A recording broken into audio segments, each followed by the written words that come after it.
I hope you're doing well from wherever you're watching this channel, depending on your time zone. Now, the UDA administration had made a decision to sell the Kicc and 9 other parastatals. The reason was that these parastatals are making losses. They were checking on the financial year 2022-2023, and about 242 entities made losses. So out of that, the decision was that they listed the first 10 entities that they were going to either lease or sell. Kicc was among them.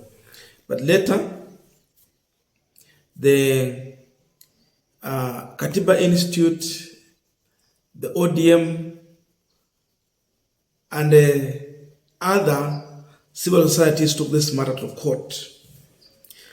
The matter has been in the High Court for long, but yesterday the decision was made from the High Court declaring the Privatisation Act 2023 unconstitutional in its entirety.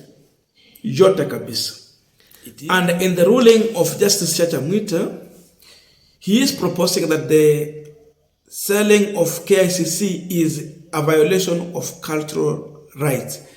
This is a monument, a national monument. You can't sell it. Again, there was no sufficient public participation to approve the sale of Kicc. Ilikuwa ni kama deal chini ya maji, watu wachache wanashikana pale, wanaongea wanasema kuna public participation, then boom, they want to sell it. He's saying a big no to that. Now, where is this one leaving William Ruto, and how did we arrive at this? Before we go deeper into that, just a quick request for those who are watching and you are not a subscriber, please consider subscribing. To our returning subscribers, Samasa, thank you so much. And again, to all our viewers, please give this video a thumbs up. Thank you so much, and back to this discussion. Now, the origin of this issue is the agreement between the Kenyan government under William Samoei Ruto and the IMF.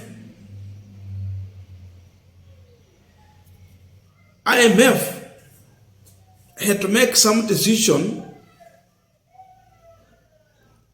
in terms of financing this government. So a decision had to be made by the Kenyan government before the monetary fund body could approve a loan offer. There was a loan offer of 3.6 billion USD.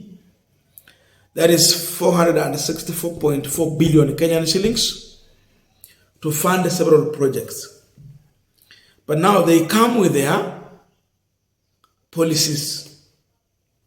You have to buy in their policies. They have to advise you what to do. One of the policies was that they have to put more taxes. Remember the Finance Bill 2024?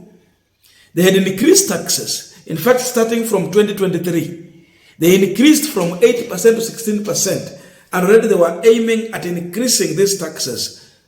When Gen Z took it to the street, it is when this was stopped at the State House. Remember, it had passed in a public participation. They assumed the public hawakuchukua maoni ya Wakenya. Ikaenda kwa parliament. Vijana wakasema reject finance bill. Wabunge kwa kiburi chao juu wamelipwa, wakaungana na Mheshimiwa William Ruto wakapitisha finance bill. Sasa ikawa imefika kwa State House. Kile kimebakia tu ni ceremonial signing of that finance bill. When youth walked to the parliament, into the Senate chamber and National Assembly Speaker's chamber, that is when Ruto saw a danger, and that is how he stopped signing the Finance Bill 2024. It is one of the measures that Kenyan government was advised by the IMF so that they can be funded. Fanya 1, 2, 3, I'll give you funds. That's one of the issues. The other issue is to increase taxes, in fact, kwanza si tax, fees, whereby they propose to charge 1,000 Kenyan shillings for you to apply for an ID. If you lost your ID, you have to pay 2,000 Kenyan shillings. Nimeona wanafunzi wakienda ku apply ID sasa wanaambiwa walipe 300. So you have to part away with 300 when you are applying for the ID. During our time, we gave nothing. You just apply and go home, then you get. That was in 2012 there. Sisi tulikuwa na apply, tunamaliza form 4. Nilimaliza form 4 2011, 2012 I was applying. And I got it. Saa hizi chini ya uongozi wa Mheshimiwa William Ruto, you must pay. That is one of the advices that IMF had made. So when we were analyzing, we used to say that William Ruto is listening to IMF more than he's listening to the taxpayer and the Kenyan people who are also the electorate.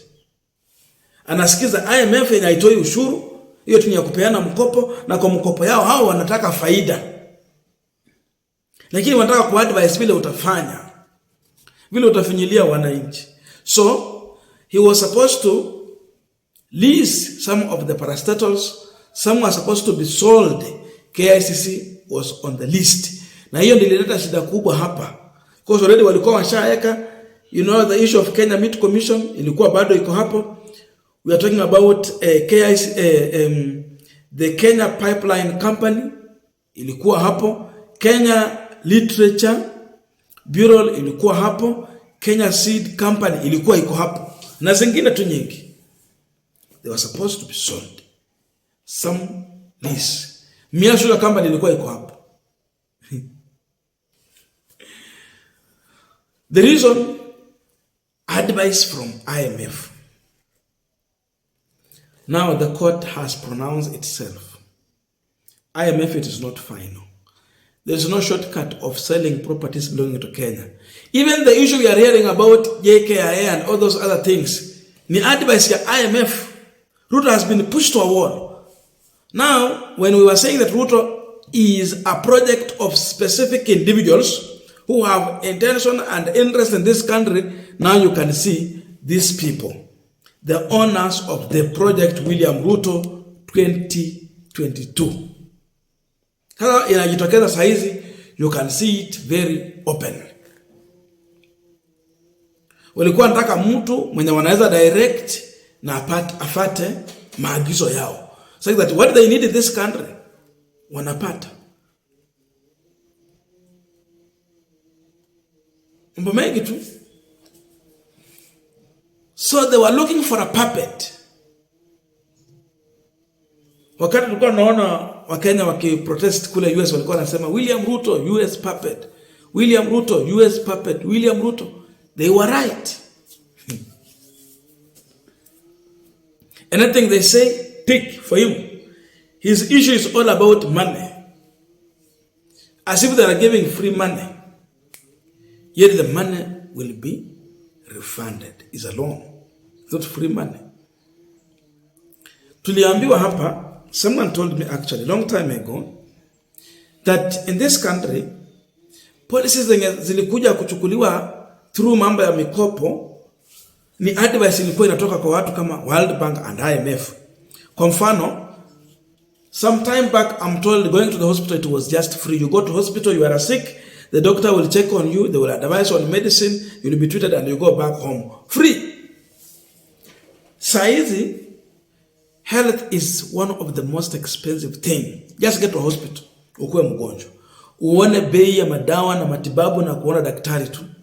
Paka biashara ya private imekuwa.